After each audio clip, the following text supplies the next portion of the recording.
Je ne connais pas d'avertissement plus solennel dans la parole de Dieu que celui que nous trouvons dans Galates 3, où l'apôtre Paul demande, après avoir commencé par l'esprit, voulez-vous maintenant finir par la chair?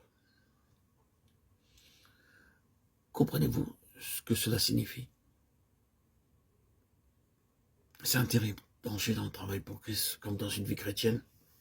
Commencez avec beaucoup de prières, commencez par le Saint-Esprit. Et la parole s'adresse à nous.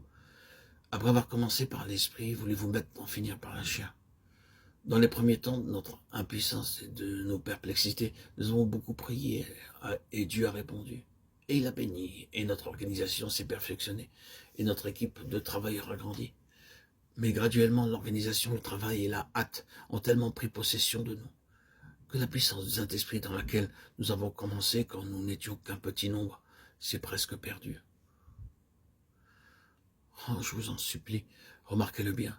C'est avec un renouveau de jeûne et de prière, avec plus de prières et de jeûne, que cette compagnie de disciples a exécuté le commandement du Saint-Esprit.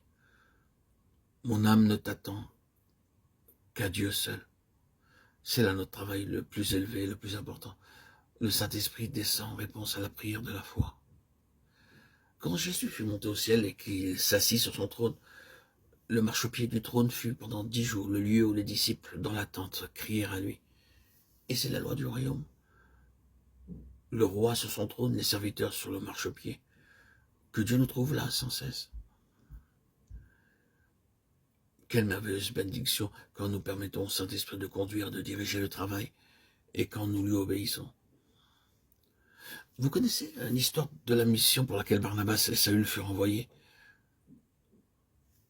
Vous savez quelle puissance il y avait avec eux?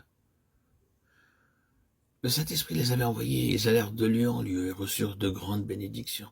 Le Saint-Esprit était celui qui les conduisait. Vous vous souvenez comment ce fut par l'Esprit que Paul fut empêché de retourner en Asie et qu'il fut conduit en Europe? Oh, quelle bénédiction reposait sur ce petit groupe d'hommes et sur leur service pour le Seigneur. Je vous en prie, apprenons à croire que Dieu a une bénédiction pour nous.